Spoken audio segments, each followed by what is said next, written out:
श्री कृष्णा श्री कृष्णा श्री कृष्णा। गुरुर्ब्रह्मा गुरुर्विष्णु गुरुर्देवो महेश्वरः गुरुः साक्षात् परं ब्रह्म तस्मै श्री गुरवे नमः। तस्मै श्री गुरवे नमः।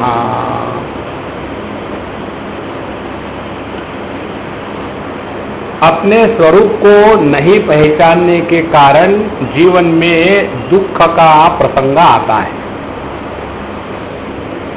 और जब तक हम अपने स्वरूप को नहीं पहचानेंगे तब तक के ये दुनिया, ये संसार चलता रहेगा। अब ये संसार कैसे चलता है, कितने प्रकार से चल सकता है, जिसको हम आध्यात्मिक कहते हैं, वो संसार ही है। देखो, हमारा संप्रदाय वर्सेस तुम्हारा संप्रदाय, तलवार निकालो, जो बोले निहाल। देखो कहाँ परमात्मा है और कहाँ ये छोटे छोटे दायरे में हम फंसे हुए हैं। तो कितने प्रकार के दायरे हैं जहां हम फंसे हुए हैं। उस एक परमात्मा को लेकर के जितने कंफ्यूजन है उतने और किसी को लेकर के नहीं। तो ये कंफ्यूजनों की लिस्ट यहां बताई जा रही है। प्राण इति प्राणविदः, भूतानि इति तद्विदः, गुणा इति गुणविदः, तत्त्वानि इति तद्विदः, पादा इति पादविदः, विषया इति तद्विदः, लोका इति लोकविदः, देवा इति च तद्विदः। यहाँ तक हमने देखा कि जो भिन्न भिन्न प्रकार की विशेषताएं हैं उसी को लेकर के हम किसी एक विशेषता में फंस जाते हैं। देखो, तो हमने देखा पादा इति पाद विदः, जो संपूर्ण विश्व है उसके पीछे केवल यही एक पाद है परमात्मा का, जिसके कारण ये दुनिया चल रही है। दूसरे कहते हैं विषय को जानने वाले कि नहीं, सत्य वस्तु तो विषय ही है, क्योंकि विषयों से ही हमको सुख मिलता है। यदि विषय नहीं होगा तो हम दुखी होते हैं। यदि हमको बिना विषय के सुख मिलता तो हम नींद से बाहर क्यों उठ के आते। नींद में सुख नहीं मिलता किसी को, ये तो कल्पना मात्र है। ये वेदांती लोग झूठ बोलते हैं। असल में सुख तो है गरम गरम पकोड़े हो, मिर्ची हो, चटनी हो, पूरा एक एक छेद से टपक रहा हो, उसके खाने में जो आनंद है, मिर्चानंद, और किसी में नहीं है। तो जो भोग करने वाले हैं उनके अनुसार विषयों का भोग करना, यही आत्मा है, यही परमात्मा है, यही सत्य है। और लोक वेदना जो है, जो इसी भिन्न भिन्न लोगों में भटकते रहते हैं। मुझे अभी किसी ने एक पुस्तक दी पढ़ने के लिए, बोले स्वामी जी ये पुस्तक आप पढ़िए, बहुत सुंदर है। और इस पुस्तक में ये बताया है कि ये जो ब्रह्मर्षि है जिन्होंने वो पुस्तक बताई, उन्होंने ध्यान करके अपने एस्ट्रल बॉडी के साथ भिन्न भिन्न ग्रहों पर जाके आए। उसमें वो मंगल ग्रह पर भी गए थे, और वहां की क्या परिस्थिति है इसका पूरा रिपोर्ट बना करके यहां उन्होंने पब्लिश की। और ऐसी बात थोड़ी कोई मानता है, लेकिन जब ये नासा वाले वहां जाके आए और उनको थोड़ा बहुत पता चला तो इनको एकदम जागतिक कीर्ति प्राप्त हो गई। अब देखो, जब तक के कहीं जाना है, कहीं पहुंचना है, कुछ प्राप्त करना है, तब तक के हम द्वैत के क्षेत्र में ही है। देखो, ये बात गले उतरना बड़ा कठिन है, और इसीलिए हम इस एक परमात्मा तत्व को लेकर के बड़ी भिन्न भिन्न कल्पनाएं स्वीकार करते हैं। तो ये जो पौराणिक लोगों की बात है, कि ये लोग वसु लोग और बसु लोग, ये वसु लोग को ही बसु लोग कहते होंगे बंगाली, और वहीं से वो ज्योतिष बसु आया होगा। भिन्न भिन्न लोगों से आए, जैसे हमारे भीष्माचार्य जी महाराज, ये अष्ट वसुओं में से एक वसु थे। ध्यान से सुनना, इसको समझ लेना ठीक से।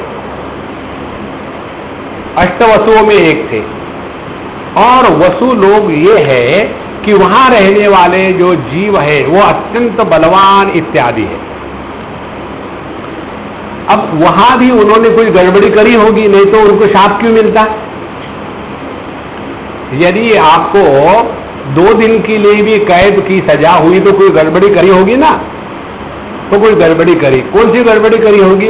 कुछ ना कुछ चाहा होगा, कुछ ना कुछ कामना करी होगी, और उस कामना के कारण कुछ गड़बड़ी हो गई और वहां से उनको शाप मिल गया।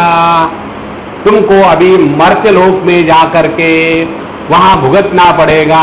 इसीलिए पूरे महाभारत के पात्र में सबसे दुखी यदि कष्टदायक यदि कोई था तो द्रौपदी नहीं थी, पांडव नहीं थे, असली कष्ट लेने वाले भीष्माचार्य थे। शादी कभी करी नहीं, बच्चों का पालन करते करते परेशान। सब बाबा जी ऐसे ही है, अपने बच्चों का तो पालन नहीं करेंगे, दूसरे बच्चों के पीछे लगे रहेंगे और परेशान। स्कूल खोलनी है, हॉस्पिटल चलाना है, ये सब वसु लोग से आए हुए। देखो, आप देखो, वसु लोग से आए, यहां रहे, रहने के बाद भी अपना लोक ही महत्व का है। इसीलिए जब वो शरशैया पर पड़े हुए थे तो शरशैया पर पड़ने के कारण वहां उन्होंने फिर इच्छा मरण था तो वेट करते रहे। क्या कि जैसे बद्रीनाथ जाना हो तो वेट करना पड़ता है, अक्षय तृतीया आने के बाद वहां के पट खुलते हैं। उसी प्रकार से वसुलोक में एंट्री प्राप्त करने के लिए उत्तरायण की आवश्यकता है। उत्तरायण नहीं होगा और आप बीच में पहले मर गए तो भटकते रहोगे, बाहर खड़ा रहना पड़ेगा जब तक कि उत्तरायण शुरू नहीं होता। देखो, इसीलिए पुराणों में अनेक लोगों का वर्णन आता है और हर एक लोक में भिन्न भिन्न प्रकार के जीव है। आप जैसे एक उदाहरण समझ लो, वो जो गलिवर और लिलीपुट की कहानी आती है ना, वो कितना बड़ा तगड़ा पहलवान आदमी था और वो उस देश में चले जाता है जहां छोटे छोटे छोटे छोटे मकोड़े के साइज के लोग होते हैं। अब उनके सामने तो वो बलवान होगा ही ना, कौन सी खास बात है। जैसे ये है वैसे ही भीष्माचार्य जी वसुलोक से आए। वसुलोक में रहने वाले अत्यंत दिव्य और अनेक शक्तियों से युक्त होते हैं। उनके सामने ये पृथ्वी पर रहने वाले तो कीड़ों मकोड़े हो गए, उनको क्या करना पड़ा? भीम वायु देवता के पुत्र, तो उनको क्या करना पड़ा? कुछ नहीं, नेचुरली पहलवान थे वो। इसीलिए ये जो पुराणों में अनेक लोगों की बात आती है, बस उसी में वो फंसे रहते हैं। अच्छा, फिर जो देवता के उपासक है वो अपने अपने देवता को ही सब मान के बैठते हैं और उनकी उपासना के पीछे पूरा जीवन लगा देते हैं। और फिर एक बार उस देवता का दर्शन हो गया, बस जीवन परिपूर्ण हो गया, उसी में लगे हैं। फिर सबकी इच्छाओं को हम पूरा कर देंगे। इस सिद्धांत को पकड़ के रखना, जो आपकी इच्छाओं को पूरा करने की बात करते हैं, इच्छा पूरा कराते हैं, वो आपके हितैषी नहीं है। हमको इच्छाओं के परे जाना है। इसलिए जहां जहां हमारी एक एक इच्छा असफल हुई, समझ लेना परमात्मा का बहुत अनुग्रह है। जहां एक इच्छा पूरी हो गई, आप गुलाम बन गए। देखो, इसीलिए हमारे विवेक चूड़ामणि में आता है, सभी प्रकार का उपदेश शिष्य को करने के पश्चात फिर शिष्य अपने रास्ते से चला गया और गुरु महाराज अपने रास्ते से चले गए। ऐसे नहीं कि गुरु ने अपने शिष्य का एक बोझा और ले लिया और गुरु महाराज क्या एक शिष्य और ऐड हो गया। हाँ, discover your freedom rather than becoming a leech on the guru. देखो तो ये जो अन्य देवताओं के उपासक है वो उसी में फंस जाते हैं। वेदा इति वेदविदः यज्ञ इति तद्विदः भोक्तेति भोक्तृविदः भोज्यम इति च तद्विदः। अब जो वेदों का अध्ययन पाठ इत्यादि करने वाले हैं उनके लिए एक ही सत्य है कि सुबह से शाम तक के वेदों का पाठ करना मात्र। सुबह से उठ करके बचपन से वो सीख लेते हैं ओम सहस्र शीर्षा पुरुषः सहस्र, उसी में होल लाइफ। आगे भी कुछ है। हाँ, आप देखेंगे ये जितने मंत्रों का उच्चारण पाठ कर्मकांड करने वाले होते हैं उनमें से एक हाथ को भी उन मंत्रों का अर्थ मालूम नहीं होता। वो मालूम है अब आहुति डालनी है तो ये मंत्र का चैंटिंग करना है, आगे कुछ नहीं। देखो, और उनके लिए केवल वही एक बात सत्य हो जाती है और वहां उनकी गति रुक जाती है। तो वेदा इति वेदविदः यज्ञ इति तद्विदः। और जो यज्ञ करने वाले हैं वो तो यही कहते हैं कि देखो यज्ञ से ही ये संपूर्ण सृष्टि चल रही है। भगवद गीता में 3 अध्याय में आता है कि यज्ञात् भवति पर्जन्यः, और पर्जन्य यज्ञ समुद्भवः, अन्नात् भवति भूतानि पर्जन्यात् अन्न संभवः, और यज्ञात् भवति पर्जन्यः। इसीलिए यज्ञ ही सब कुछ है। तस्मात् सर्वम यज्ञे प्रतिष्ठितम, पूरी सृष्टि इस यज्ञ में ही प्रतिष्ठित है और इसीलिए उनके पूरे जीवन में यज्ञ के सिवा और बाकी कोई बात है ही नहीं। आप दूसरे प्रकार के लोग सूक्ष्म इति सूक्ष्मविदः, ये जो आत्मा को परमात्मा को अणु समझते हैं। शास्त्र में इसका वर्णन आता है कि जीव जो है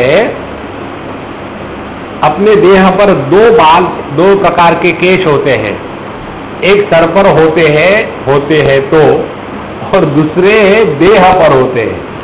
कोई आदमी अपने देह के बालों से गंजा देखा आपने कभी? कई लोग होते हैं कि जो पिछले जन्म में भालू थे तो इस जन्म में बालों को ले आते हैं चारों तरफ से। जब वो हमारे कैवल्य धाम में लोग आते हैं ना तो वहाँ मालिश विलिश करने के लिए नहाने के लिए उनको जाना पड़ता है, तो वहाँ वो दादा को उनके रैन चड्डी पहनते हैं और बनियन पहन जाते हैं। तो ऐसे लगता है कि कैसे भालू आके सकता है। तो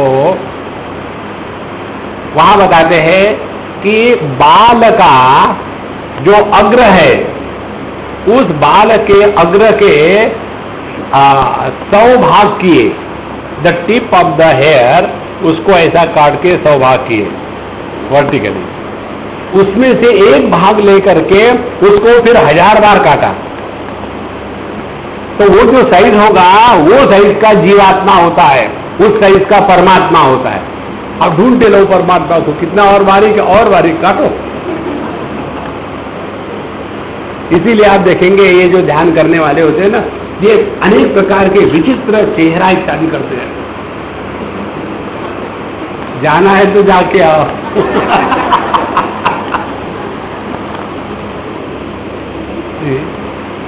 ये सब होने का कारण क्या है? ये विचित्र विचित्र कल्पना है, सूक्ष्म बहुत ही अणु जैसा है। और फिर वो कोट करेंगे अणोहो अणियान, आत्मा अणु से भी अणु है, परमाणु है।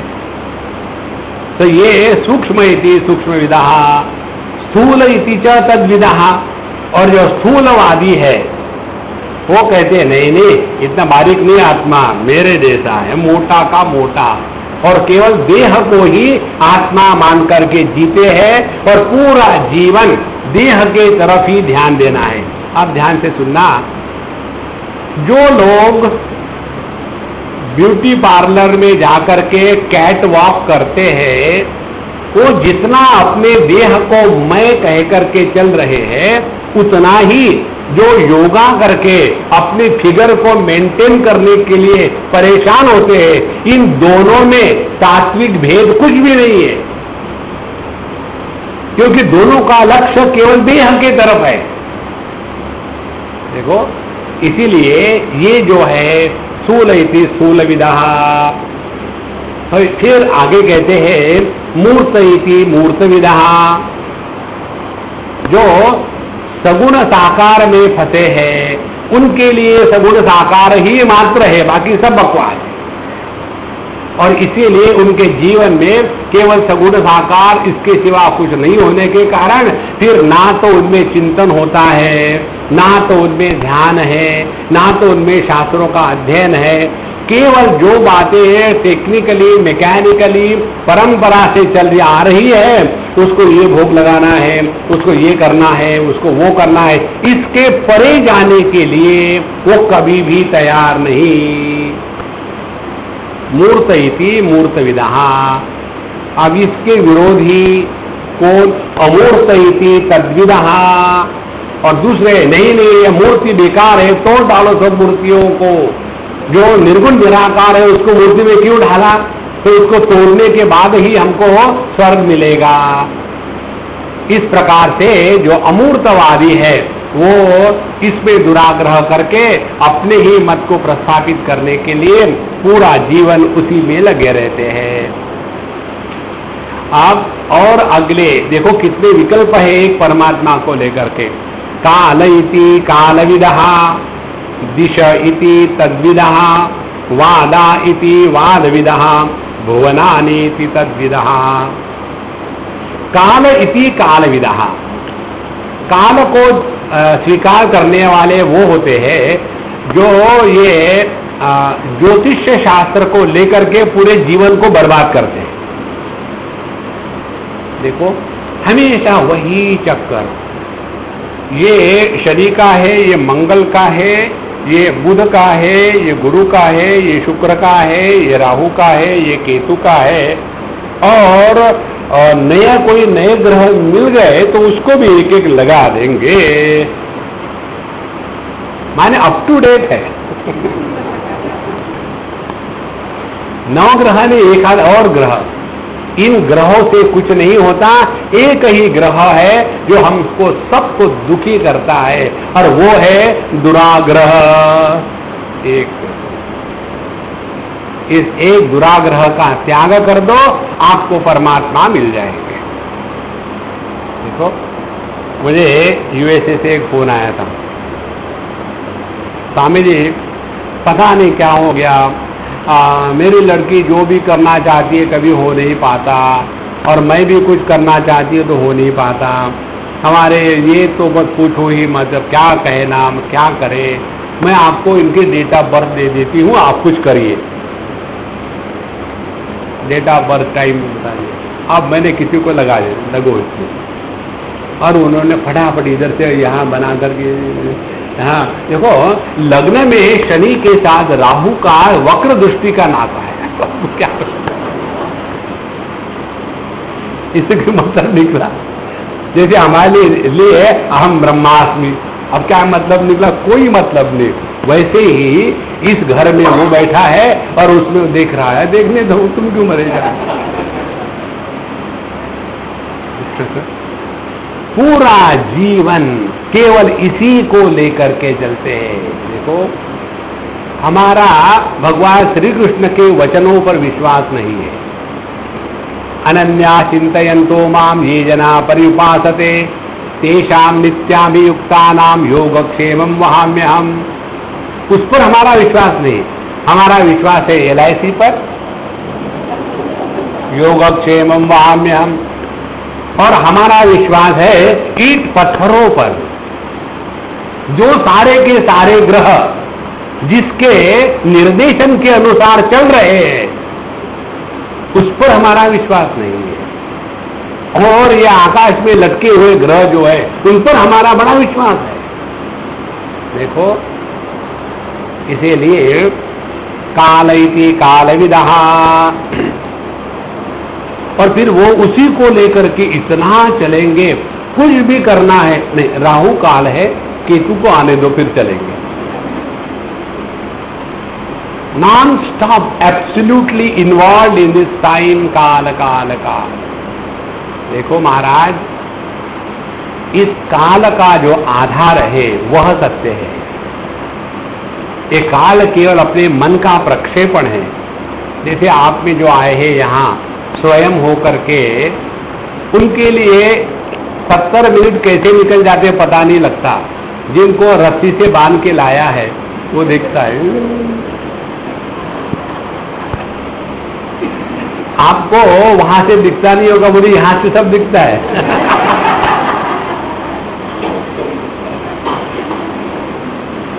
तो उनके लिए पता नहीं, ये लोगों को हंसने को क्या हो गया, कौन सा जोक है यहाँ।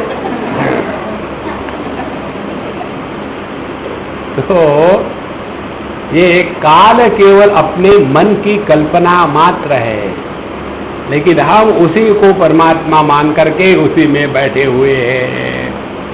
काल इति कालविदः, दिश इति दिशविदः।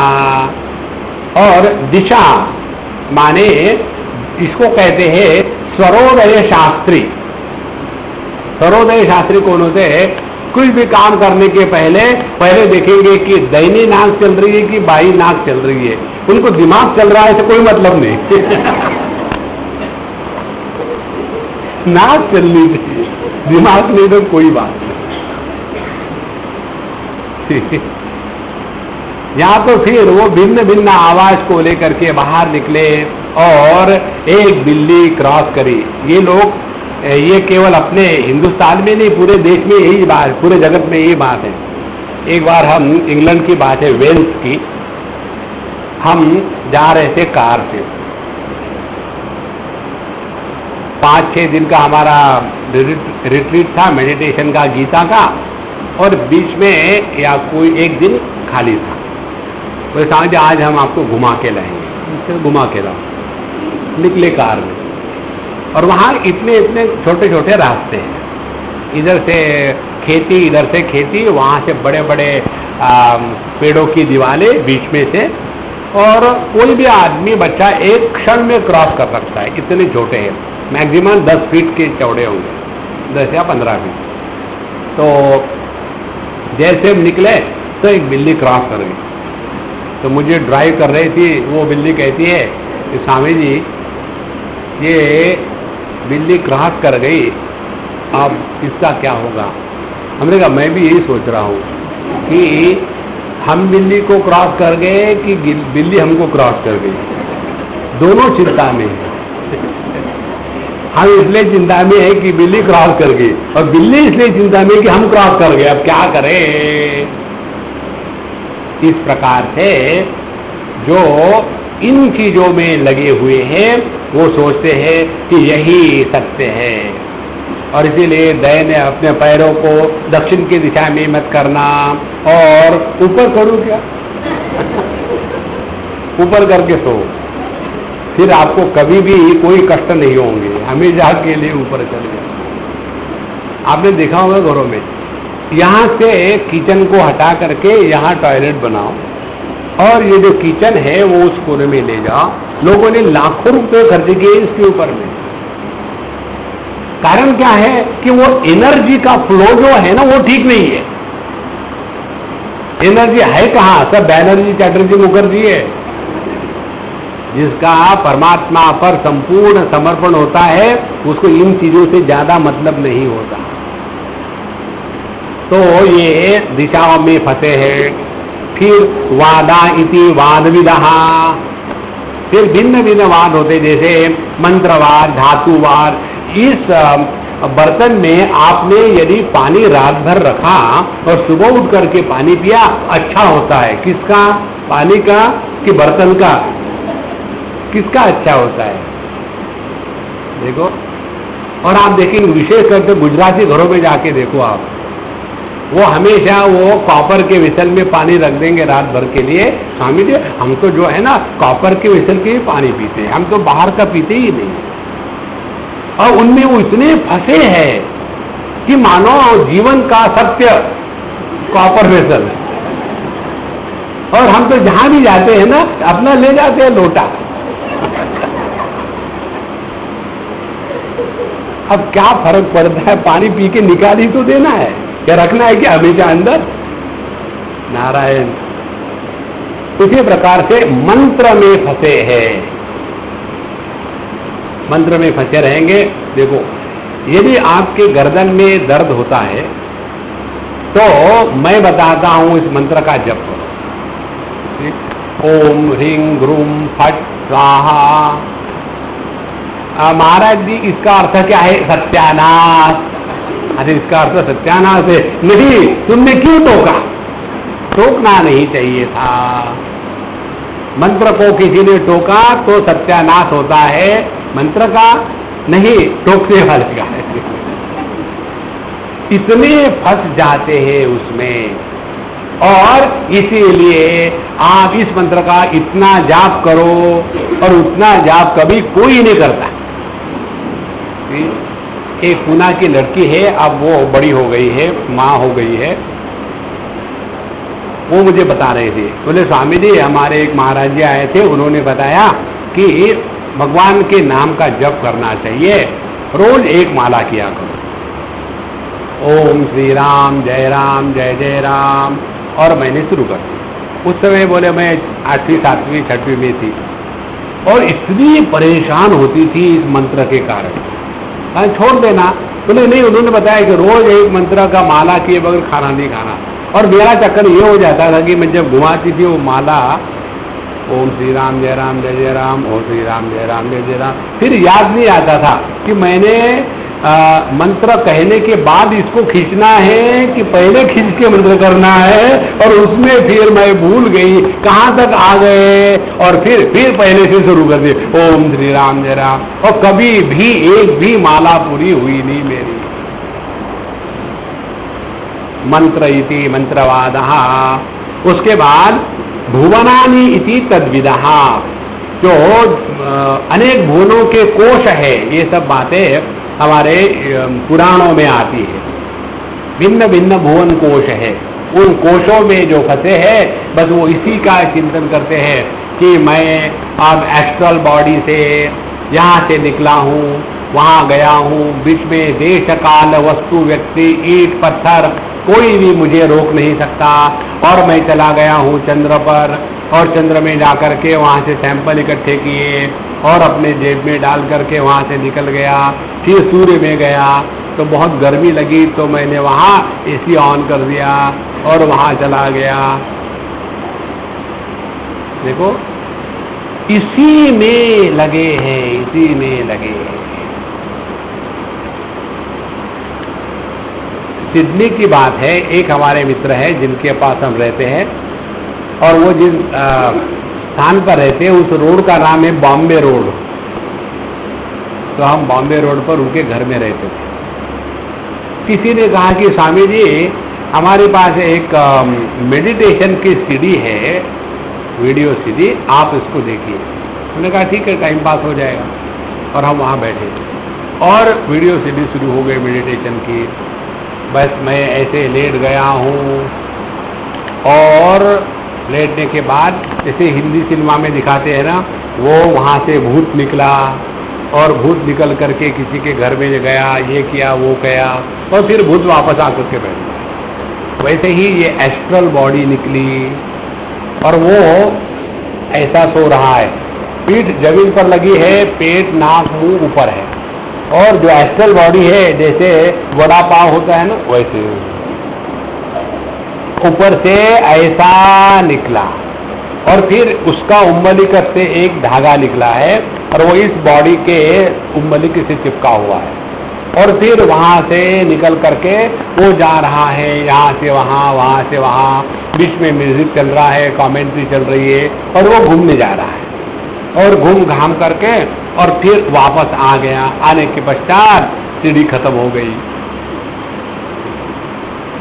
बोले ऐसा मेडिटेशन करते हैं।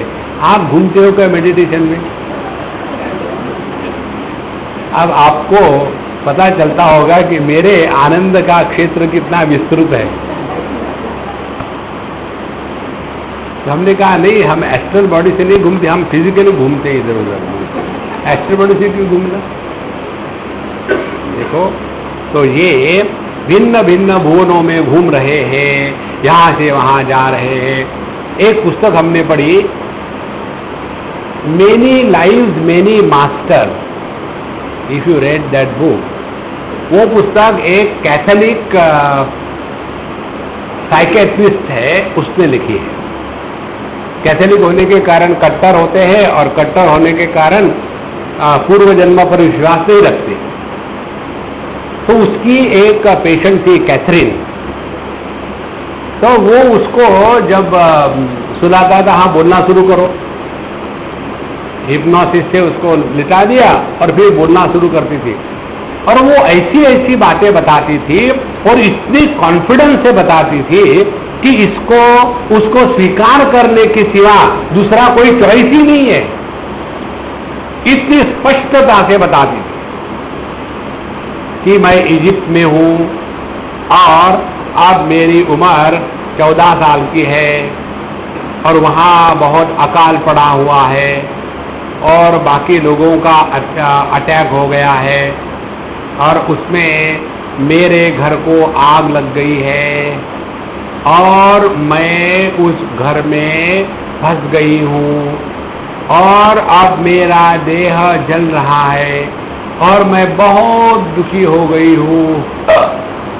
अब मैं उस देह से मुक्त हो गई। ऐसी उसकी एक नहीं कितनी सारी पिछली यादों को उसने लिखा और फिर उसने कहा कि पूर्व जन्म, अब का जन्म और अगला जन्म ये निश्चित है, ऐसा उन्होंने अपने पुस्तक में बताया। तो ये जो भिन्न भिन्न कल्पनाओं को आधार लेकर के उसी को सत्य मानने लग जाते हैं। और आगे कौन है महाराज? मन इति मनोविदः, बुद्धि इति तद्विदः, चित्तमिति चित्तविदः, धर्मा धर्मौ च तद्विदः। मनोविदः, जो मन को जानने वाले हैं, वो कहते हैं मन ही आत्मा है। मन एव मनुष्याणां कारणं बंध मोक्षयोः, मन ही सब कुछ है। हिंदी सिनेमा का गाना भी तो है, मन ही देवता, मन ही सब कुछ, मेरा मन एटसेट्रा। तो यह जो मन है यही आत्मा है। और ऐसे जो मानसिक है मन को आत्मा मानने वाले मानसिक ही हो गए ना। फिर उन लोगों की साधना इत्यादि कैसा है? नॉन स्टॉप रोते रहना, अनेक प्रकार की कल्पना करते रहना, बस जितने वो रो सकेंगे। एक मुझे अभी लेक्चर के पहले फोन आया था और स्वामी जी मैं कई दिनों से, महीनों से, सालों से सोच रहे थे कि आपको फोन करूं, लेकिन लगता है आपको डिस्टर्ब कैसे करूं मैं, आप बड़े व्यस्त रहते हैं, ये वो सब कुछ। बहुत अच्छी साधक है, बहुत अच्छी है, लेकिन उसका ये चक्कर है मनोविधा। बोले मैं हमेशा आपकी याद करते 2-2, 4-4 घंटे रोती रहती हूँ। और मेरे पति मुझे पूछते तुम क्यों रो रही हो? तो मैं उनको बता दे तुमको समझ भी नहीं आएगा। ठीक है ना साहब जी? नहीं, मुझे भी समझ नहीं आ रहा। क्यों रोए जा रहे हो? नहीं स्वामी जी, बस आपका स्मरण मात्र रुला देता है। अरे हंसो, रो मत। तो उन लोगों का पूरा जीवन केवल इस मानसिक उथल पुथल पर ही चल रहा है। और ऐसे लोग या तो एक्साइटेड हो गए या तो डिप्रेस हो गए। देखो, जो एक्साइटेड हो गए उनको हिस्टेरिया कहते हैं, जो डिप्रेस हो गए वो सेंटिमेंटल कहते हैं। दोनों है मेंटल ही केस, लेकिन कहेंगे सेंटिमेंटल। मन इति मनविदः, बुद्धि इति तद्विदः। ये बौद्ध लोग जो है, जो बुद्धि को ही सब कुछ मानते हैं, और इसीलिए बुद्धों में 4 प्रकार के आत्माओं का वर्णन आता है, और उनके लिए इसीलिए बुद्ध धर्म में ईश्वर नहीं है, क्योंकि केवल सब कुछ बुद्धि का ही खेल है। इस प्रकार से जो बात बुद्धि से सिद्ध हो सकती है वही तत्व है, और इसीलिए सबको सिद्ध करने वाली बुद्धि ही परमात्मा है। इसीलिए उनमें भी पिछला जन्म, ये जन्म, अगला जन्म, अब यहाँ अगला महात्मा पैदा होगा, फिर वहाँ जाते ढूंढने के लिए, हाँ इस घर में ये जो जीव पैदा हुआ है ये अगला महात्मा है। इस प्रकार से ये केवल बुद्धि के स्तर पर ही रह करके उसी को आत्मा परमात्मा मानते हैं। फिर चित्तमिति चित्तविदा, अनेक दूसरे जो लोग हैं वो कहते हैं चित्त ही आत्मा है। चित्त किसको कहते हैं? चित्त माने हमारे स्मृतियों का जो टोटल कलेक्शन है उसको चित्त कहते हैं। अंतःकरण के 4 भाग है, मन, बुद्धि, चित्त, अहंकार। मन केवल संकल्प विकल्पात्मक वृत्तियों के स्थिति को मन कहते हैं। बुद्धि है निश्चयात्मक स्थिति, और चित्त है जिसमें भी हमारे अच्छे बुरे अनुभव हो गए हैं उन अनुभवों को इकट्ठा करके रखना, ये चित्त का काम है। और इसीलिए चित्त ही परमात्मा है, वही सब कुछ जानता है। तो ये जो चित्त वाले हैं वो उसी को परमात्मा कहते हैं। और धर्माधर्मो तद्विदः, और ये जो धर्म अधर्म, पाप पुण्य और यज्ञ, बाया हाथ दाहिना हाथ, ऊपर बैठना नीचे बैठना, और धर्म का नाश हो रहा है, और गर्व से कहो कि हम धर्मी हैं, ये सब जो है वो इसी में फंसे हुए हैं। देखो, मुझे एक महात्मा ने बताया, जब मैं नया था अपने प्रोफेशन में, तो ये बात मुझे कहाँ हुई थी, नॉर्थ में कहीं तो भी मुझे बताया। तो बोले देखो बेटा, तुम्हारे तरफ देख करके मुझे प्यार आ रहा है इसलिए तुमको बता रहा हूँ। मैं बताओ? बोले अभी तो तुम बच्चे हो, जब बड़े हो जाओगे ना तो बाबा जी की जो नुक्ते हैं वो तुमको मैं बताता हूँ। एक नुक्ता बताऊंगा। बोले तुमको इस जगत में सफल बाबा जी यदि बनना है तो इस बात का ध्यान रखना। क्या? यदि पंजाबियों के साथ बात करनी है तो वेदांत की चर्चा करना, गुजरातियों के साथ बात करनी है तो वहां भक्ति की चर्चा करना, पुष्टि मार्ग की, और यदि मारवाड़ियों के साथ बात करनी है तो पैसे की शुद्धि कैसे होती है ये उनको बताना। आप हर जगह फिट हो जाओगे। देखो, धर्म अधर्म इसको लेकर के इतना तूफान उठाते हैं। हम आपको इसका उदाहरण देंगे कैसे हम इसी में फंस जाते हैं। ये बात है दिल्ली की 20 साल पहले की। हम स्टूडेंट्स को ले गए थे कहीं जन्माष्टमी मनाने के लिए, दिन के समय किसी मंदिर में बुलाया था, हम गए। वहां जाने के बाद बच्चे थे हमारे साथ कोई 20-25 स्कूल के, बस से हम लोग गए और पहले हमारा लेक्चर हो गया आधा घंटा। फिर हमने कहा कि हमारे बच्चे लोग भजन कीर्तन गाएंगे, और सब इंग्लिश मीडियम के बच्चे और बहुत बढ़िया भजन कीर्तन गाने वाले, और खूब बढ़िया भगवान कृष्ण के भजन कीर्तन गाए। फिर हम लोग बाहर आ गए, पर जगह संकली थी, ज़्यादा बड़ी जगह नहीं थी। हमने कहा भाई देखो, हम लोगों को चाय पानी जो देना है तो दे दो, फिर हम लोग निकलते हैं। बोले हाँ साहब जी, हम व्यवस्था कर रहे हैं। फिर शुद्ध हिंदी में बोलने वाले इतने डेंजरस होते, तो उन्होंने कहा ठीक है, हम योग्य प्रकार की व्यवस्था करने के पश्चात हम आपको सूचना करेंगे। सुना जैसा लगता ही नहीं। तो अब हम स्कूटर पे बैठे, वहाँ स्कूटर था वहाँ बैठ गए। हमने कहा अरे बच्चों जहाँ मर्जी आए बैठ लो। तो कोई बाइसिकल पे बैठा, कोई किसी के कंधे पे हाथ लगा करके खड़ा है, कोई वहाँ पैरापेट वॉल थी वहाँ बैठा, ऐसा। फिर हमने कहा भाई देखो हमको लेट हो रहा है, यही दे दो, हम खा के चले जाएंगे। स्वामी जी आप स्कूटर पर बैठ के खाएंगे? ठीक है, मैं खड़ा होके खाऊंगा। ये तो हमारे धर्म के विरुद्ध है। क्या धर्म के विरुद्ध है? बाबा जी होकर के स्कूटर पे बैठ के खाते हैं। तो हमने कहा इनको जरा ठिकाने पर लगाना ही पड़ेगा। हमने कहा ये बताइए महाराज जी, बूढ़े थे, ये जितने वीएचपी वाले होते हैं ना सब रिटायर्ड है, अनवांटेड, वहां जाकर के धर्म की रक्षा करते हैं। तो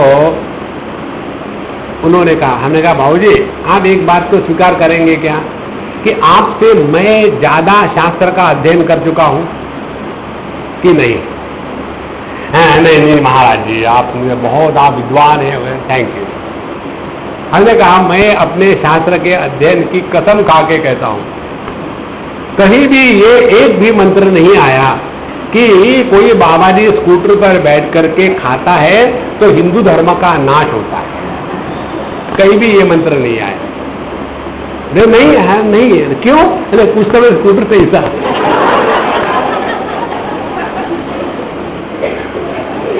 और देखो इसी में लेकर के फंसे है धर्म अधर्म, बाया हाथ दाहिना हाथ, इधर मत बैठ उधर मत, इधर मत देखो उधर मत बैठ देखो। और बर्तनों को साबुन से नहीं धोना चाहिए, मिट्टी से ही धोना चाहिए। अरे राम राम राम राम राम। इसी के कारण हम फंस जाते हैं। तो धर्म अधर्म च तद्विदः। इसीलिए हमारे नचिकेत को देखो, वो स्पष्ट कहता है अपने गुरु से कि गुरु महाराज मुझे आप वो चीज बताओ जो इन चीजों से मुझे मुक्त कर दे। अन्यत्र धर्मात् अन्यत्र अधर्मात्, फंसे हैं वे तो उसी में। पूरा जीवन में क्या किया? बाया हाथ इतनी बार धोया, दाहिना हाथ इतनी बार धोया और गुल्ले इतनी बार किए। याज्ञवल्क्य स्मृति में ये धर्म इत्यादि के बारे में बहुत विस्तार से आता है। हमारी जो सदाचार की पुस्तक है उसमें हमने सब विस्तार से बताया है, उसको आप पढ़ो। खाना खाने के बाद षोडशान गंडुशान कुर्यात, 16 बार गुल्ली करने चाहिए।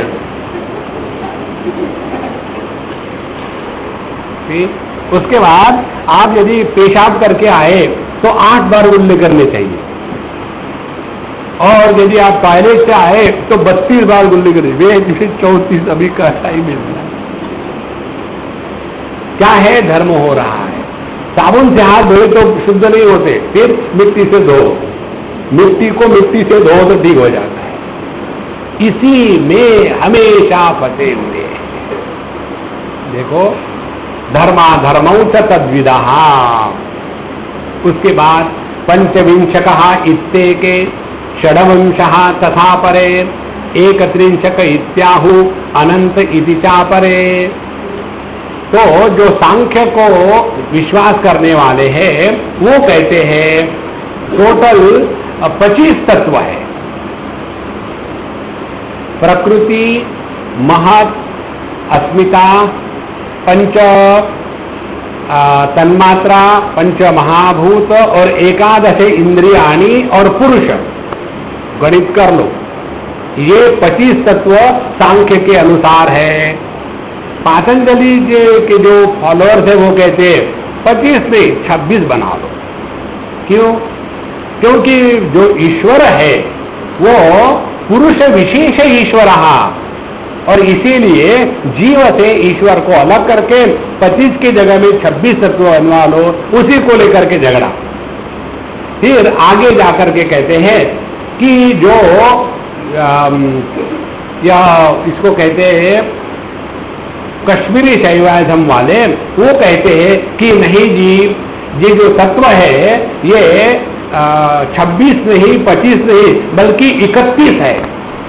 वो 31 तत्वों की गणना करा देते हैं। और दूसरे और कहते हैं नहीं नहीं नहीं, तत्व तो अनंत है। और उसी का विश्लेषण करते करते उसी में फंसे रहते हैं। इसी को लेकर के भिन्न भिन्न फिलॉसफी या दर्शन शास्त्र निर्माण हुए हैं। आगे कहते हैं लोकान लोकविदः प्राहुः आश्रमा इति तद्विदः स्त्री पुंस नपुंसकः लैंगाः परापर तथा परे। तो जो लोकान लोकविद प्राहुः, जो इस जगत में सबका मनोरंजन करने वाले गंधर्व प्रकार के लोग होते हैं, उनके लिए यही है कि ये जो लौकिक पुरुष है यही भगवान है, अब इन्हीं की इनका ही मनोरंजन करना चाहिए, इन्हीं की सेवा करनी चाहिए। और इसमें भी जो अपने जाति के जमाती के हैं उनकी विशेष प्रकार से सेवा करनी चाहिए, और जो दूसरे मनुष्य है लेकिन अपने जाति धर्म के नहीं है उनको जाके मारो। देखो इस प्रकार से ये जो है लोकान लोक विद प्राहु। आगे कौन है? आश्रमा इति तद्विदहा। जो आश्रमवादी लोग हैं उनके लिए आश्रम का महत्व सबसे ज्यादा है। इसके दो प्रकार के अर्थ है। एक तो है ब्रह्मचारी, गृहस्थ, वानप्रस्थ, सन्यासी। अब इसको लेकर के कई लोगों के बड़े ऑब्जेक्शन होते हैं। जिन्होंने बचपन में जो कुछ पढ़ा वगैरह होगा, फिर विवाह कर लिया, फिर बच्चे बड़े हो गए, फिर ये वानप्रस्थाश्रम में आ गए, फिर बीवी मर गई भगवान की कृपा से, और फिर घर में रहने को जगह नहीं, इसीलिए सर मुड़वा करके बाबा जी बन गए। ऐसे जो स्वामी बनते हैं उनको उन स्वामियों के प्रति बड़ी खुंदक होती है कि डायरेक्टली ब्रह्मचारी आश्रम से ये सन्यास में चले गए, ये शास्त्र सम्मत नहीं है। तो उनके कहने के अनुसार भगवान शंकराचार्य शास्त्र सम्मत नहीं है, क्योंकि वो ब्रह्मचर्य आश्रम से डायरेक्टली सन्यास में प्रवेश कर चुके थे। और फिर वो उनको उदाहरण देके देखो, उनको भी मालूम नहीं था कि गृहस्थ के सुख की क्या परिभाषा है, और इसीलिए उनको ये करना पड़ा, वो करना पड़ा। इस प्रकार से अपने अपने आश्रमों में फंस करके रहना, इसी को आध्यात्मिक, इसी को परमात्मा, ये जो आश्रमवादी है वो मान लेते हैं। और दूसरा आश्रम का तात्पर्य है कि पूरा का पूरा जीवन हम तो अपने आश्रम के लिए दे रहे, परमात्मा के लिए नहीं। देखो जैसे पॉलिटिशियन देश के लिए नहीं जीते, पार्टी के लिए जीते, और पार्टी के लिए भी कब? जब तक के पार्टी अपना उल्लू सीधा करने देती है तब तक, नहीं तो इस पार्टी को छोड़ करके उस पार्टी में चले गए, ताकि I never change my party, then I am always in the ruling party. कोई भी आ जाए क्या फर्क पड़ता है, अपने वो पैसे से मतलब है, बॉटम लाइन। इसी प्रकार से आश्रमवादी जो है वो आश्रम में ही फंसे रहते हैं, उनको तत्व से कुछ लेना देना नहीं। आप देखेंगे जो जो भी लोग इन आश्रम में फंसे हैं ना, उनको मानो इंस्ट्रक्शन मिलती होगी, किसी संत के पास मत जाना, किसी का सत्संग मत करना, वो तुम्हारे मन में भ्रांति कर देंगे, तुमने मेरे से दीक्षा ली है, और यदि तुम किसी दूसरे बाबा जी के पास जाकर के सुनोगे तो तुमको गुरुद्रोह का पाप होगा। और मालूम है रामचरितमानस में कथा आती है काकभूषुंडी जी की, और उसमें वो बताते हैं कि मैं अपना ओम नमः शिवाय का जप कर रहा था, उतने में गुरु महाराज आ गए, और आने के पश्चात मैं फिर भी बैठा रहा, नहीं मैं उठा, गुरु महाराज का अपमान किया। उस समय शिवजी प्रकट हो गए और बड़ा गुस्से से कहा कि मैं तेरा नाश कर दूंगा। फिर मेरे गुरु महाराज ने मुझे बचाया। तो यदि भगवान गुस्सा करता है तो गुरु बचा सकते हैं, लेकिन गुरु ने गुस्सा किया तो भगवान भी नहीं बचा सकते। गुरु द्रोह महाद्रोह है, इसीलिए अगले बार तुम जाओगे बोलना मत मुझे फिर, ठीक है। अब वो बेचारा डर डर के जी रहा है। मोक्ष देने के लिए है कि किसी को बांध के रखने के लिए? इसीलिए भैया इस चीज को सत्य को समझने के लिए केवल सत्य के प्रति समर्पण चाहिए और कुछ नहीं चाहिए। फिर आप जहां रहो कोई फर्क नहीं पड़ता, लेकिन यदि हमारी सत्य के बारे में धारणा ही गलत हो तो उसी गलत धारणा में फंस जाते हैं। देखो, और ये जितने भी नियम इत्यादि होते हैं ना, ये सभी के सभी नियम सकाम उपासना के लिए होते हैं। एक बार एक ने मुझे प्रश्न पूछा कि स्वामी जी मुझे पता नहीं क्या, उस दिन मैं अपने सिद्धि विनायक भगवान के पास गई।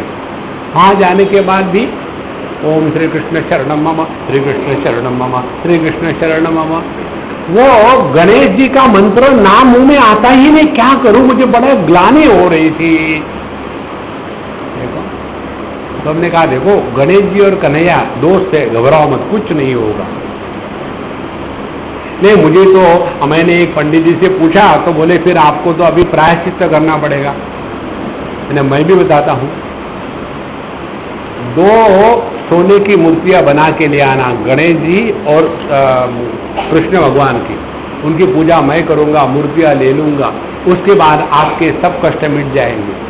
क्योंकि मूर्तियां बनाने में जो कष्ट थे वो उससे ज्यादा थे। इस चक्कर में मत पड़ना। यदि आपके हृदय में कोई भी कामना नहीं है तो किसी भी परमात्मा के विग्रह के सामने जाकर के किसी का भी नाम लो, हृदय में परमात्मा प्रकट होते हैं। जिसके हृदय में भगवान प्रकट हो गए हैं उसके अंतःकरण में नाम रूप का दुराग्रह नहीं रहता। और यदि आपको कोई काम करवाना हो तो देखो, ये ऐसा है, उदाहरण से ठीक समझ में आएगा।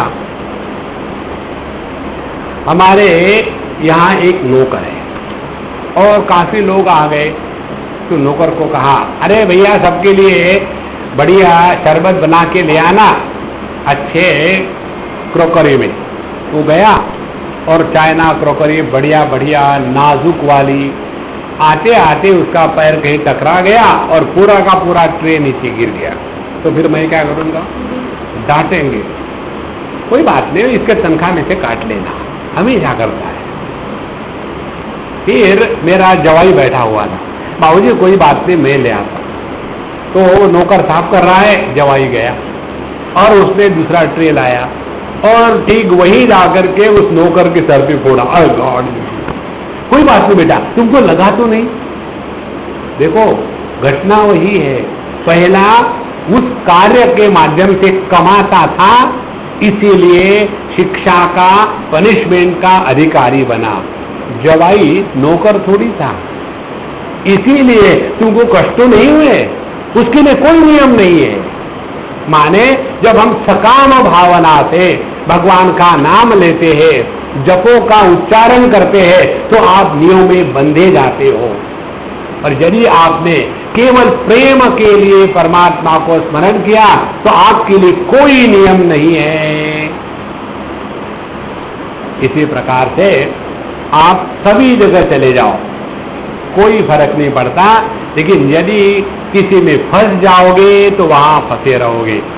इसीलिए आश्रमा इति तद्विदः, और स्त्री पुंस नपुंसकः लिंगाः, और ऐसे अनेक धर्म संप्रदाय है जिसमें बताते हैं स्त्री को कभी भी मोक्ष नहीं हो सकता। इसीलिए स्त्री ने बहुत सारी तपस्या करनी चाहिए, कष्ट करने चाहिए, फिर वो उस तपस्या कष्ट के द्वारा खाना नहीं खाना, बाल मुड़ाना, मेकअप नहीं करना और दिन भर में अपने आप को कष्ट देते रहना। और ऐसा करते करते जितने आप कष्ट सह लोगे उतने आप पाप का क्षय हो जाएगा, और फिर अगले जन्म में आपको पुरुष का जन्म मिलेगा, और पुरुष का जन्म मिलने के बाद फिर आपके निर्वाण की, मोक्ष की गति संभव है। देखो इस प्रकार से स्त्रीवादी है, पुरुषवादी है, नपुंसकवादी है, इनके अपने अपने नियम हैं और उसी में वो फंसे रहते हैं, परमात्मा को न जान करके।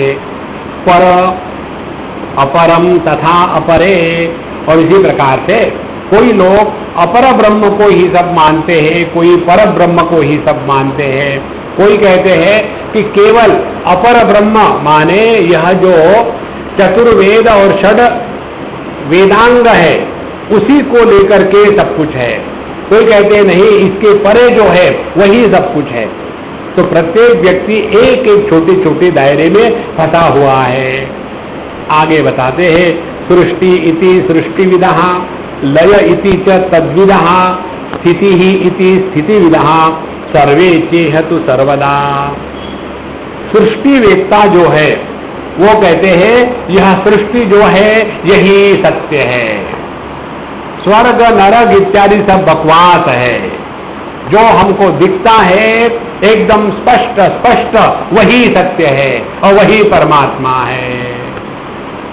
और दूसरे कहते हैं नहीं जी, ये सृष्टि का जो लय होता है और इसीलिए हम सब लोग सोते हैं, तो ये जो लय की स्थिति है वही परमात्मा है, सृष्टि नहीं। इस प्रकार से अभी तक जितने गिनाए हुए हैं सिद्धांत, ये और सारे जितने मर्जियां पकड़ लो, ये सभी के सभी सिद्धांत एक ही परमात्मा तत्व में केवल कल्पित है, केवल अध्यारोपित है, वास्तविक इसका कोई अर्थ नहीं है।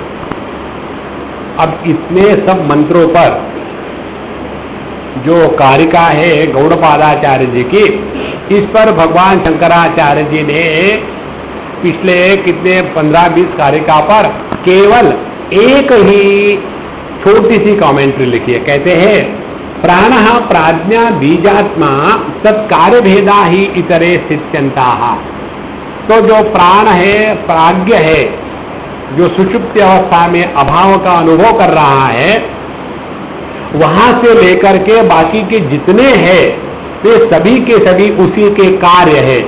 अन्य च सर्वे लौकिका सर्व प्राणी परिकल्पिता भेदा रज्वाम इव सर्पादय तत्शून्यम आत्मनि आत्मस्वरूप अनिश्चय हेतु हो अविद्या कल्पिता इति पिंडीकृतो अर्थः। तो ये सभी मंत्रों का तात्पर्य इतना ही है कि अभी तक जितने गिनाए हैं वो उसका कारण क्या है कि हमने अपने स्वरूप को पहचाना नहीं है, और नहीं पहचानने के कारण जैसे रस्सी के ऊपर में भिन्न भिन्न कल्पना करते हैं कि यह सांप है या यह माला है इत्यादि, इसी प्रकार से हमने अपने स्वरूप को पहचाना नहीं है, इसीलिए भिन्न भिन्न कल्पना करके उसी में फंसे हैं। देखो, एक महत्व की बात समझ लेना, हमें किसी भी प्रकार की साधना करने से कोई आपत्ति नहीं है, कोई भी साधना करो, लेकिन साधना का तात्पर्य और लक्ष्य स्पष्ट होना चाहिए। देखो, अन्यथा हमने कई उपासक देखे हैं, और ये उपासक जो होते हैं हमेशा अपने भगवान का नाम लेते रहेंगे, जप करते रहेंगे, अनेक प्रकार की तपस्या करेंगे, खाएंगे नहीं, अमुक वार है तमुक वार है, इस दिन ये नहीं खाना, उस दिन वो नहीं खाना, होटल में नहीं खाना, ठंडे पानी से नहाना, सब तमाशे करो, कोई बात नहीं। लेकिन ये सब होने के बाद आत्मविश्वास बढ़ना चाहिए ना। देखो, आत्मविश्वास बढ़ने के स्थान पर ये और वीकलिंग हो जाते हैं। देखो, उपासना का तात्पर्य हमको शक्तिशाली होना है कि एकदम वीकलिंग होना है। देखो, हमने आपको एक बार बताई थी कहानी, आप भगवान की दया से भूल गए होंगे, कि एक लड़का अब इकलौता अपनी मां का, और उसकी मां ने किसी गुरु महाराज से दीक्षा ली, और उसके पश्चात हमेशा इतना जब सुबह करना है, इतना जब शाम को करना है, इतना ठंडे पानी से नहाना है, गर्म पानी से नहाना है, टीवी नहीं देखना, पिक्चर नहीं देखना, और दूसरे मंदिर में नहीं जाना, अरे दुनिया भर के नियम, और बड़ी कठोरता से वो नियम पालन। उसके कारण पति दुखी और पुत्र डबल दुखी। घर में आने के बाद कर्फ्यू शुरू, ये मत करो, वो मत करो, ऐसा मत करो, वैसा मत करो। अपने घर में टीवी की जरूरत नहीं, महाराज ने कहा है टीवी नहीं देखना, पाप होता है। अब ऐसा करते करते करते कुछ भी हो जाए, जा करके बैठेगी फोटो के सामने, महाराज जी वो अभी तक नहीं आया, 8 बजे उसने कहा था, अभी 8:23 हो गए हैं, अब क्या करें। फिर रोना धोना प्रार्थना शुरू, त्वमेव माता पिता त्वमेव, मैं रो रही हूँ, त्वमेव बंधु, पता नहीं याद भी नहीं आ रहा, त्वमेव माता पिता, राम राम राम, रोना धोना। और वो लड़का जैसे आया, हाँ देखो गुरु महाराज को नमस्कार करने के लिए आ गया है लड़का, इसीलिए अब मैंने ये मिन्नत मांगी थी कि मैं 1 हफ्ता उपवास करूंगी, केवल 1 बार खाना खाएंगे। अब वो 1 मिनट लेट आया, 1 हफ्ते की पनिशमेंट, और खाना नहीं खाओ तो फिर गुस्सा चिड़चिड़ होती है और फ्रस्ट्रेशन होता है, और वो बच्चा परेशान, बाप रे मेरे कारण मेरी माँ परेशान हो रही, बाबा और चढ़ने में जाता हूँ मम्मी। देखो एक के कारण कितने सब दुखी हो जाते हैं। ये कोई उपासना है? देखो अपने अंतःकरण में परमात्मा का यदि हम पर विश्वास है और हमारा परमात्मा पर विश्वास है तो हमको डरने की कोई बात नहीं है। जो डरता है उसको भगवान पर विश्वास नहीं है।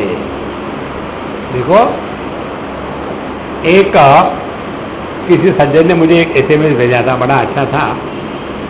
यदि आप जीवन में सफल हो गए किसी कार्य में तो भगवान ने सफल बनाया, ऐसा कहना आपका भगवान पर विश्वास है। और यदि आप कुछ कार्य कर रहे और सफल नहीं हुए तो भगवान का आप पर विश्वास है कि आप मेहनत करोगे और सफल हो जाओगे। देखो कितनी बढ़िया बात। इसीलिए ये जो उपासना इत्यादि करके अपने आप को वीकलिंग मत बनाना। You have to discover your inner strength and the divine presence. अच्छा, अन्यत्र सर्वे लौकिका सर्व प्राणी परिकल्पिता भेदा। तो जितने भी लौकिक भेद है ये केवल अपने मन की कल्पना है। तो प्राणादि श्लोका नाम प्रत्येकम पदार्थ व्याख्याने फल्गु प्रयोजनत्वात् एंड सिद्धत्वार्थ पदार्थत्वाच्च यत्नो न कृतः। भगवान शंकराचार्य कहते हैं इन सभी श्लोकों का एक ही अर्थ है। क्या अर्थ है? जाकी रही भावना जैसी प्रभु मूर्त तीन देख ही तैसी। ये संपूर्ण जगत हमको वैसा ही दिखता है जैसे हमने भावना करके रखी है। आप इसको करके देखो, वृंदावन में जाकर के 15 दिन रह लो, आपके दिमाग से कृष्ण हट जाएगा, राम हट जाएगा और हनुमान जी हट जाएंगे। राधे राधे, वहां का ईंट पत्थर पेड़ पौधे रिक्शा वाले टैक्सी वाले केवल राधे राधे बोल बोल करके आपके दिमाग में राधा जी को ठोक देते। वहां से निकल जाओ और चले जाओ चित्रकूट। कुछ दिनों के बाद राधा हाईलाइट डिलीट, और फिर सियावर रामचंद्र की जय, राजा राम सीताराम सीताराम। 15 दिन रहो, पूरा हुलिया बदल जाएगा। वहां से निकल जाओ, वाराणसी में चले जाओ, काशी में, बनारस में। वहां जाने के बाद सबको हटा दिया, भोले बाबा की जय, विश्वनाथ भगवान की जय। देखो, और वहां से निकल करके यूपी के राजधानी में चले जाओ।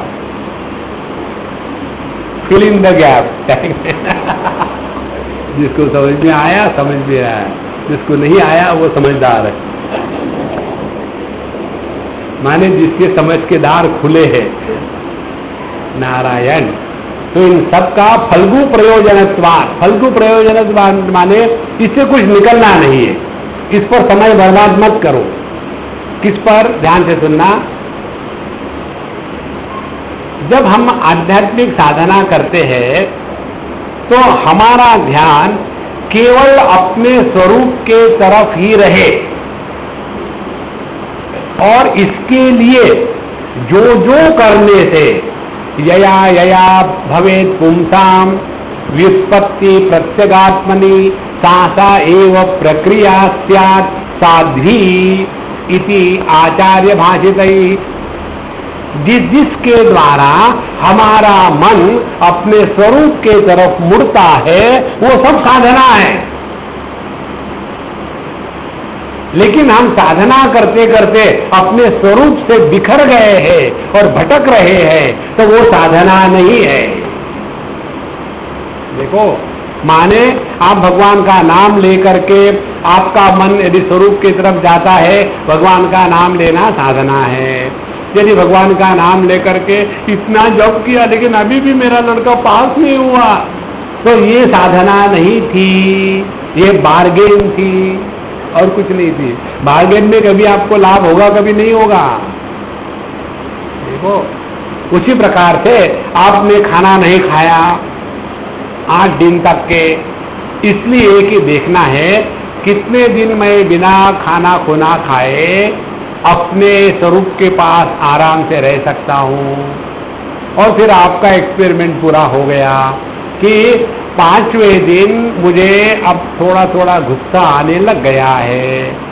अब अपने स्वरूप की विस्मृति हो करके प्राण का जो धर्म है, भूख प्यास, वो प्रभावित करने लग गया।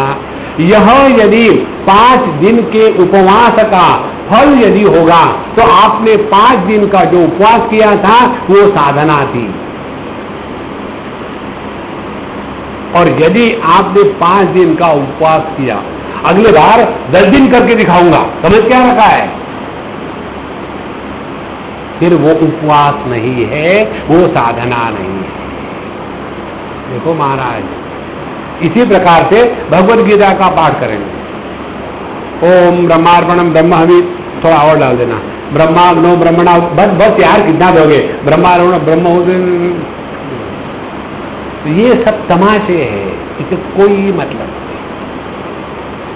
देखो, भगवद गीता का प्रथम अध्याय को योग का दर्जा दिया गया है। अर्जुन विषाद योगो नाम प्रथमोध्याय। विषाद को योग कैसा बना सकते हैं हम?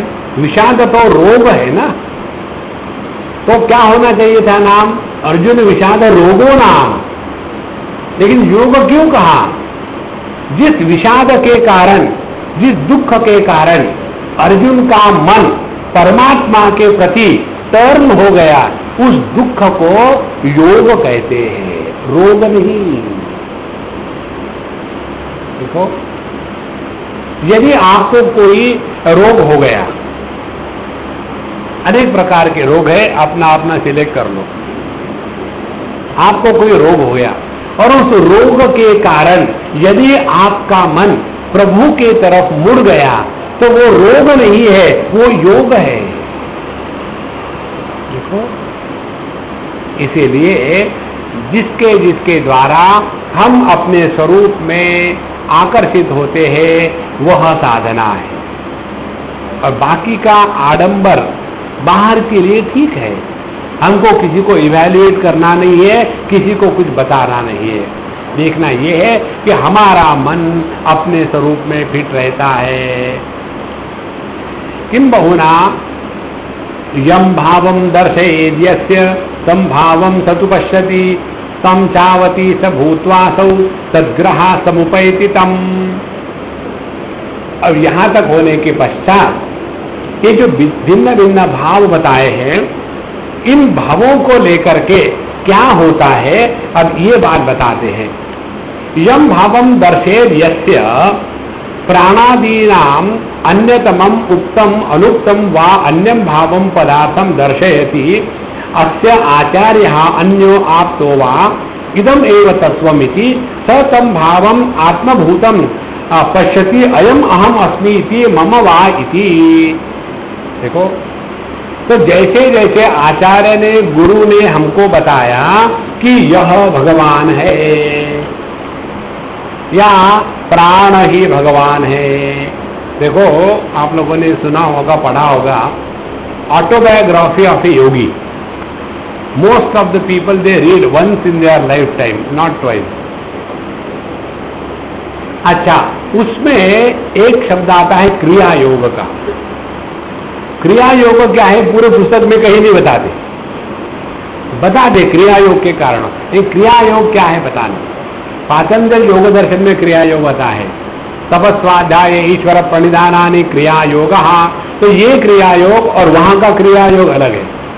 तो उसके लिए आपको एक क्रिया योग का पोस्टल कोर्स लेना पड़ता है, लॉन्ग डिस्टेंस एजुकेशन, और उसमें वो आपको लिख के देना पड़ता है, फॉर्म जब भरोगे तो ये जो है ये पूरा सीख करके मैं उसको गुप्त रखूंगा, किसी को नहीं दूंगा। यदि को मैंने किसी को दिया तो मैंने जो सीखा है वो नष्ट हो जाएगा और गुरु की अवकृपा होगी। साइन आप एक बार आपने कोई डॉक्यूमेंट को साइन कर दो तो आपके हृदय में ग्लानि का बीज बो दिया गया है। मुझे मालूम नहीं था, मैंने नहीं किया वो, मुझे एक अंग्रेज ने बताया। वो अंग्रेज नहीं रहा, मर गया अभी। मुझे मिलने आया था, इंग्लैंड की बात है। वेरी ओल्ड मैन, रिचर्ड उसका नाम, बहुत अच्छा आदमी। तो मुझे कह रहा था कि Swami ji I am in a cross road. क्या हो गया? बोले मैं अभी आपको सुन रहा हूँ पिछले 4 साल से, अभी तक आपको बताया नहीं लेकिन आप बता रहा हूँ। मैं इसके कारण इतना विक्षेपित होता हूँ कि मैंने वहाँ साइन करके दिया है, यदि उसको छोड़ करके कहीं और जाऊँगा तो मुझे पाप लगेगा और उसके कारण मैं हमेशा दुखी रहता हूँ। लेकिन आपको सुने बगैर आनंद नहीं आता और आप जो बताते हैं वो बहुत बुरे मदद कर रहा है ध्यान में इत्यादि में। अब मैं करूँ क्या? हमने कहा मुझे मालूम नहीं, मैंने तुमको कोई लिख के दिया क्या? नहीं, ठीक है, तुमको छुट्टी है, जाओ। बोले नहीं, मैंने इसमें 4 साल विचार करके ये निर्णय लिया है। मैं उनको लेटर लिखूंगा कि मैंने जो लिखित साइन डॉक्यूमेंट है वो मुझे वापस कर दो। मैं रेसिग्नेशन दे रहा हूं डिसाइपलशिप का। मुझे बताओ, ये चक्कर होता है।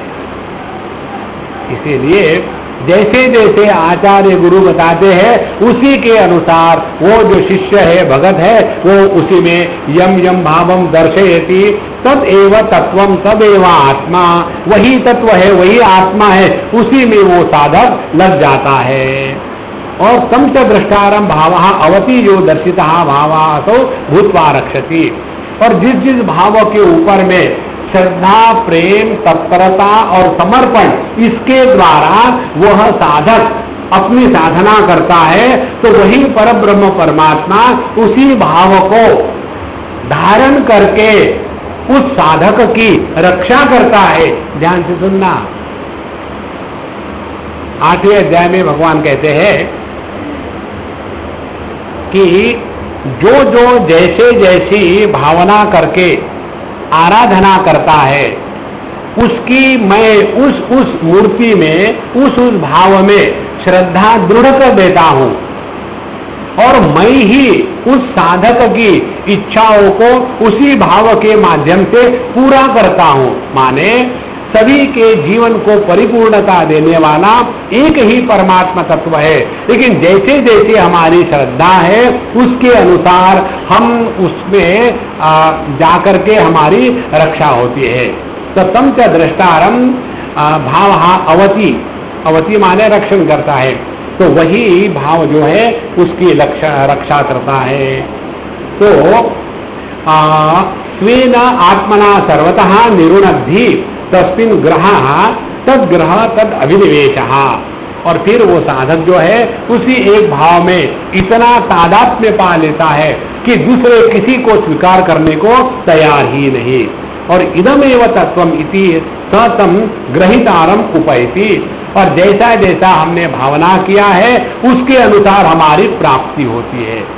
तो हमने यदि ऐसी भावना करी है कि मरने के बाद हम वैकुंठ जाएंगे, वैकुंठ ऐसा ऐसा है, तो हम विले पार्ले में वैकुंठ सोसाइटी है वहां पैदा हो जाएंगे। एक बार हम उस वैकुंठ सोसाइटी में गए और जब मुझे बताया कि स्वामी जी ये वैकुंठ सोसाइटी है, यहाँ के लोग बड़े अच्छे हैं वगैरह वगैरह, लेक्चर दो। हमने कहा कि सभी वैकुंठ वासियों को प्रणाम। तो यदि कोई भगवान शिव जी का भक्त है तो वो कैलाश जाएगा। आपने देखा ना, मरने के बाद लोगों के नाम के पहले जैसे डिग्री लिखते हैं ना, डॉक्टर वगैरह, वैसे लिखते हैं कई। कई माने जिसने कई करी वो कई नहीं नहीं नहीं नहीं नहीं, वो कैलाशवास। और जो वेदांती देह छोड़ देते हैं तो ब्र माने ब्रह्मलीन। उसके बाद जो कोई वैष्णव हो गए तो उनको गोलोकवासी, गोलवलकर, देखो इस प्रकार से भिन्न भिन्न स्थानों पर वो जाकर के वहीं रह लेते हैं। इस प्रकार से तस्य आत्मभावम निगच्छति इत्यर्थः। तो हमने जैसे आत्मा को स्वीकार किया है उसी के अनुसार हमारी प्राप्ति होती है। माने हमारी भगवान की जो प्राप्ति है अपने भाव के अनुसार है, असली जैसे परमात्मा है वैसे नहीं है। देखो ध्यान से सुनना, इसीलिए बृहदारण्यक उपनिषद कहती है न तस्य प्राणा उत्क्रामंती। जिन्होंने वेदांत का अध्ययन किया है और अपने ब्रह्म स्वरूप को पहचान लिया है वो देह का त्याग करके कहीं जाते नहीं, उनके प्राणों का उत्क्रमण नहीं होता। न तस्य प्राणा उत्क्रामंती अद्य एव ब्रह्म समश्नुते।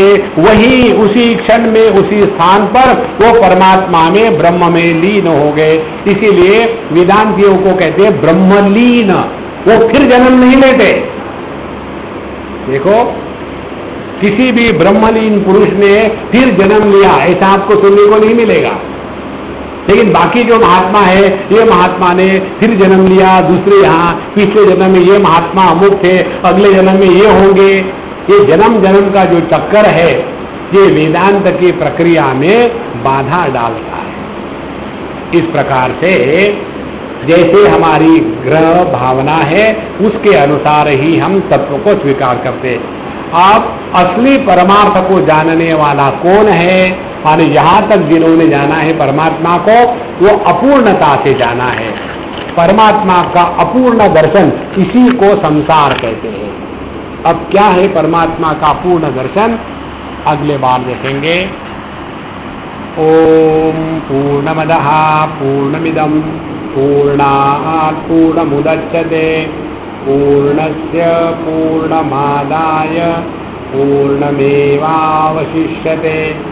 ओम शांति शांति शांति। हरि ओम। श्री गुरुभ्यो नमः। हरि ओम।